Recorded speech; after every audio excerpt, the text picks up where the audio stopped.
Morning to all of you, class 12th. Welcome to your TSN English class. Today we'll be starting the third video of chapter 3, Deep Water, from your book Flamingo, and this chapter is written by William Orville Douglas. So move on to page number that is your page number 25. So here, before reading with the next paragraph of the chapter, I would like to tell you about the previous just idea of the paragraph, what we have read previously, that there's a one day that on that day or one day when there was nobody near the pool, when the William he reached there was no noise and the water was still. So and still and white and clean tide till bottom was visible. So there was fear in him going to pool alone. So he sat on the side of the pool and to wait for others. And during that time, one boy, a big bruiser boy, so he went there and it wasn't long enough when a bruiser of a boy appeared there. He was perhaps like 18 years old and there was thick hair on his chest, or he had an attractive physique. There was rippling muscles. I have told you that rippling means small wavy muscles on his overall area like arms and after saying that, how do you like to be ducked, he just lifted William and tossed him into the deeper end of the pool, and he landed in a sitting position, and after that he tried a lot to come up with that water, and the height of the pool is like 9 feet, and it for him जब कोई सीखा हुआ नहीं होता, the one who is in learning process, for him 9 feet is like 90 feet. So move on to the next page of the chapter, that is page number 25, and with that page number 25, I would like to tell you about. So let's read page number 25 here, from here. But water that had a dirty yellow tinge to it. I grew panicky. I reached up as if to grab a rope, and my hands clutched only at water. I was suffocating and tried to yell, but no sound came out. Then my eyes and nose came out of the water, but not my mouth. So here in these lines, William Douglas, he's saying that the fear had gripped him, but not to his senses thinking. So while droning into that pool, he had calculated his steps, that the moment his feet touched the bottom, he would force himself upward so that he would be on the surface, and then would lie flat on it and would paddle to the edge of the pool, and the distance to the bottom seemed quite deep. So those 9 feet were looking as if they were 90 for him, and there was so much pressure on his lungs that they could burst anytime. But on touching the bottom, he collected all his strength and pushed his body upward. It was his mind that it would make his body bob to the surface as if were a cork, but his face to upward was slow, and on opening his eyes he saw nothing but water. There was a dirty yellow tinge in the water, and he was afraid. So after seeing that dirty yellow tinge, so tinge means here, students, tinge is written over here. So tinge means a small amount of color or a feeling, and grew panicky here means like uncontrollable fear for him. By seeing all those things, he felt panic over here. So he felt that he was afraid, and he moved his hand so that a rope might came into them, but except water there was nothing to catch. So he is trying to grab a rope, but except water, only he can clutch that water, but nothing else was there. And then his eyes and nose came out of the water, but not his mouth. And after that, uske eyes or hands बाहर आ रहे थे, but उसका mouth जो है वो water से बाहर नहीं आ रहा था. So he was running out of breath and he was trying to shout for help, but no sound came out. Then his eyes and nose were out of the water, but his mouth was still inside the water. So let's read the next paragraph. I failed at the surface of the water, swallowed and choked. I tried to bring my legs up, but they hung as dead weights, paralyzed and rigid. A great force was pulling me under. I screamed, but only the water heard me. I started on long journey back to bottom of the pool. So he said, I failed. That to move energetically in an uncontrollable flailed means flailed. So this word flailed means to move energetically in an uncontrollable way at the surface of water, swallowed and choked. So here in this paragraph, so he is saying that he was flailing, swallowing and choking on the surface of water. He was trying to move his legs, which got on like jam as dead weights or motionless or rigid, you can say that. So he was being pulled downward by an unseen force, and he was screaming, but it was like was the water only that heard him.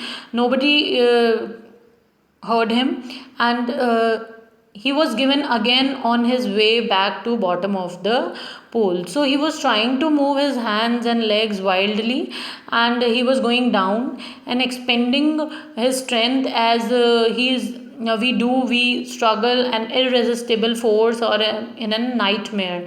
So he had completely run out of the breath, and there was a pain in his lungs and his head throbbed. So move on to next paragraph. That जब बार बार वो कोशिश कर रहा था, after lots of efforts भी वो proper जो है वो पूल से बाहर नहीं आ पा रहा था. तो I struck at the water edge I went down, expending my strength as in one nightmare fights an irresistible force. I was getting dizzy.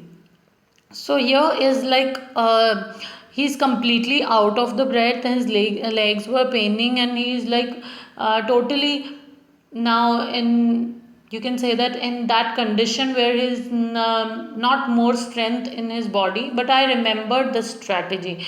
But in that stage also, narrator or William Douglas, author of the chapter, he remembered the strategy that I would spring from the bottom of the pool and come like a cock to the surface. कि उसको bottom से spring की तरह ऊपर आना है surface पे. I would lie flat on the water, strike out, cock to the surface with my arms and thresh with my legs. Then I would get to the edge of the pool and be safe. So here he is trying to say that after that his head was throbbed, so he was going to lose his senses, but he still decided to stick to his plan or his strategy here, that he would jump from the bottom of the pool and bob like a cock to the surface, and he would lie flat on the water and move his hands and struggle with his legs. So this would like help him to reach the edge of the pool and out of the danger, and kept going down and down without end, and opened his eyes. So there was only water with yellow tinge getting dark, which make it impossible for one to see through. So students, move on to next paragraph. Like, I went down endlessly. I opened my eyes, nothing but water with a yellow glow, dark water that one could not see through. So जो water ऐसा होता है, तो उसके कारण वो इतना tired भी हो चुका था after making so many efforts. So he's not able to cope up with that situation. So वो अपनी पूरी स्थिति बता रहा है कि that's if one is not able or he's not learned that swimming, so it's very difficult for that person to overcome with that situation. So and then she stark terror seized me, terror that knows no understanding, terror that knows no control, terror that no one can understand who has not experienced it. It was shrieking underwaters. I was paralyzed underwater, stiff, rigid with fear. Even the screams in my throat were frozen. Only my heart and the pounding in my head said that I was still alive. So here, and then sheer. Sheer here means you're used to emphasize the size and degree or amount of something. So sheer is written over here. You can see that in that line. And then next word is stark terror. So stark terror means empty or like not attractive kind of a thing. Next word is your shrieking. So shrieking here means to say something very loudly. So let's move on to the explanation. Then he was gripped in sheer. Gripped in like used to like emphasize an amount of something. So वो ऐसा कर रहा था. Stark terror, it was the terror that was beyond reason. वो कह रहा है कि एक ऐसा अनदेखा डर जो जिसमें वो घिरता ही जा रहा था, ऐसा अनदेखा अंधेरा जिसमें वो घिरता ही जा रहा था. Beyond reason, beyond control, beyond the knowledge of people who have never had it. So बिना किसी रीज़न के, बिना किसी चीज़ के ऐसा उसके साथ जो है that no one can understand who has not experienced it. जिसने ये सारी सिचुएशन एक्सपीरियंस नहीं की हो, या हम हिंदी में कहते हैं ना, जब तक आप खुद कोई चीज़ एक्सपीरियंस नहीं करते हो, you don't know the exact suffering of that particular thing. So similar kind of a thing with him, that I was paralyzed underwater, stiff, rigid with fear. He said that there's no movement in his body. He felt that he is stiff, rigid, and he is like in condition of fear. And even the screams in my throat were frozen. अब वो कह रहा है कि पहले तो वो पानी में scream कर रहा था, but even his throat wasn't able to scream right now. So he could feel himself alive only through the beats of his heart and pounding in his head. And then being caught in terror, so he caught in terror, he suddenly remembered to jump up when his feet touched the bottom. Finally there were tiles under his feet, and he stretched his toes to give him a jump, and he pushed his body with all the strength he could apply. So here, and then in the midst of the terror came a touch of reason. Or in the midst here means middle to hit or something whole hard, you can say that many times, making a lot of noise. So in that point, at that point of time, उसके पैरों पे कुछ touch हुआ, and he felt that कि अब उसके पैरों पे कुछ टाइल्स टच हुई है. I fell the tiles under me, and उसने स्टार्ट किया वो प्रोसेस वापस से. दैट इज़ द स्ट्रेटजी और the plan of. But the jump made no difference. The water was still around me. I looked for ropes, ladders, water wings, nothing but water. A mass of yellow water held me. Stark terror took an even deeper hold on me like a great charge of electricity. I shook and trembled with fright.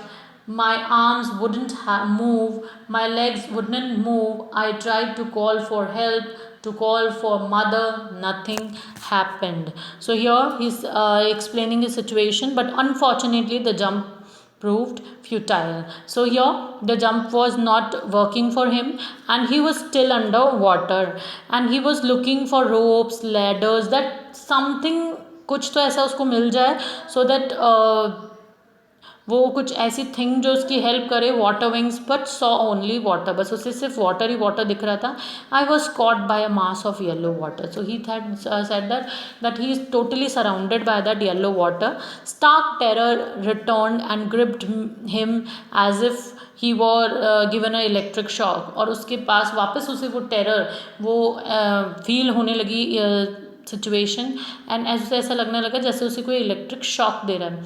I was gasping with fright. I was so he was unable to move his arms and legs and was trying to call for help, to call for mother, but no one heard. So he called for so many things, and he tried a lot, but still he won't get any help. So he is kind of a person जो अभी बिल्कुल थक चुका था, and he is not in condition to cope up with that situation. He tried his level best. He plans and his strategies were failed in that particular situation. So he said that कि those people who felt the situation, they can only understand the same thing. Others are not able to understand all these things. Thank you students. We'll continue the next part of video, that is the fourth part of video in our fourth video. Thank you all. Stay